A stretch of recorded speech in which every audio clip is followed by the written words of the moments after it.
Hi అండి. Welcome back to my channel. ప్రేమతో వండండి, ప్రేమతో వడ్డించండి.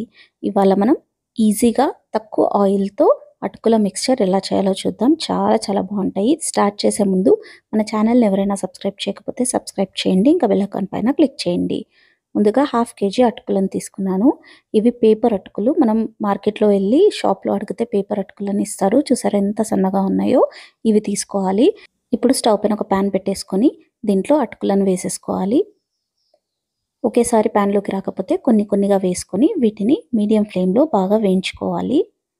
ఇలా కలుపుతూ ప్రాపర్గా అన్నీ వేగేలాగా వేయించుకోవాలి. చూసారా అటుకులు కొంచెం కర్లీగా అయిపోయేసి బాగా వేగిపోయాయి. ఇప్పుడు వీటిని ఒక బౌల్లో తీసేసుకొని పక్కన పెట్టేసుకోవాలి. ఇప్పుడు స్టవ్ పైన అదే ప్యాన్ పెట్టేసుకొని 2 టేబుల్ స్పూన్స్ ఆయిల్ వేసుకోండి.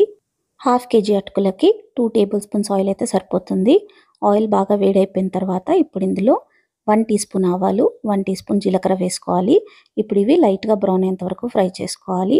ఇప్పుడు ఇందులో 10 ఎండుమిర్చులను ఇలా చిన్న చిన్న ముక్కలుగా కట్ చేసుకొని వేసుకొని వీటిని మీడియం ఫ్లేమ్‌లో బ్రౌన్ అయ్యేంత వరకు ఫ్రై చేసుకోవాలి. హై ఫ్లేమ్‌లో అసలే ఫ్రై చేయొద్దు. ఈ ఫ్రైయింగ్ అంతా మీడియం ఫ్లేమ్‌లోనే చేసుకోవాలి.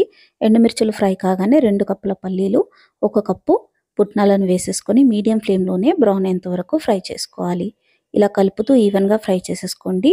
చూసారా పల్లీలు ఇంకా పుట్నాలు లైట్‌గా బ్రౌన్ అయిపోయాయి. ఇప్పుడు ఇందులో 10 ఎల్లిపాయలను క్రష్ చేసుకొని వేసుకోవాలి. కొంచెం కరివేపాకు కూడా వేసేసుకొని ఇవి కూడా ఫ్రై అయ్యేంత వరకు ఫ్రై చేసుకోవాలి. ఈ ప్రాసెస్ అంతా మీడియం ఫ్లేమ్‌లోనే చేసుకోవాలి. హై ఫ్లేమ్‌లో చేస్తే ఏంటంటే మొత్తం అన్నీ మాడిపోతాయి, ప్రాపర్‌గా ఫ్రై అవ్వవు. చూసారా అన్నీ ప్రాపర్‌గా ఫ్రై అయిపోయాయి. ఇప్పుడు ఇందులో హాఫ్ టీ స్పూన్ పసుపుని వేసేసుకొని దీన్నంతా బాగా కలిపేసుకోవాలి. ఇలా అంతా బాగా కలిపేసుకొని స్టవ్ ఆఫ్ చేసేసేయండి. ఇప్పుడు మనం బౌల్లో అటుకులు తీసుకున్నాం కదా, అందులోనే టేస్ట్‌కి సరిపడా కారం, టేస్ట్‌కి సరిపడా ఉప్పు వేసుకోవాలి. ఉప్పు, కారం 2 కూడా 1 టీ స్పూన్ వేస్తున్నాను. ఎక్కువ వేయకండి. ఎక్కువ వేస్తే కారం అయిపోతుంది అండ్ ఉప్పు కూడా తొందరగా ఎక్కువవుతుంది. ఇవి 2 వేసిన తర్వాత ఇలా అంతా అటుకులకి బాగా కలిపేసుకోండి. ఇప్పుడు ఇందులో మనం ఫ్రై చేసి పెట్టుకున్న తాలింపును వేసేసుకోవాలి. ఇదైతే చాలా టేస్టీగా ఉంటుంది. పిల్లలకు జంక్ ఫుడ్ ఇచ్చేదానికన్నా ఇలా ఇంట్లో హెల్తీగా చేసి పెట్టండి. ఇందులో పల్లీలు కానీ, పుట్నాలు కానీ, అటుకులు కానీ పిల్లలకి చాలా హెల్తీ. ఇలా చేసి మీరు పిల్లలకు పెట్టి చూడండి. వాళ్ళు కూడా చాలా ఇష్టంగా తింటారు. ఇలా మనం తాలింపంతా వేసేసుకున్న తర్వాత మొత్తం ప్రాపర్‌గా కలిపేసుకోవాలి.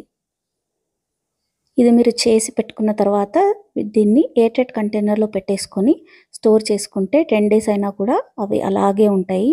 మెత్తబడకుండా క్రిస్పీగానే ఉంటాయి. బయట పెట్టొద్దు.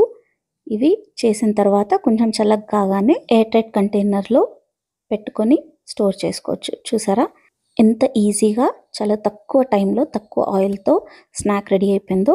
ఇలా చేసి మీరు పిల్లలకు పెట్టండి. ఈవినింగ్ స్నాక్‌గా చాలా ఇష్టపడి తింటారు. టేస్ట్ అయితే చాలా చాలా బావుంటాయి. తప్పకుండా ట్రై చేయండి. ప్రేమతో వండండి, ప్రేమతో వడ్డించండి. మీకు ఈ రెసిపీ నచ్చినట్లయితే లైక్ చేయండి, షేర్ చేయండి, కామెంట్ చేయండి. ఇంకా తప్పకుండా సబ్స్క్రైబ్ చేయండి. Thank you.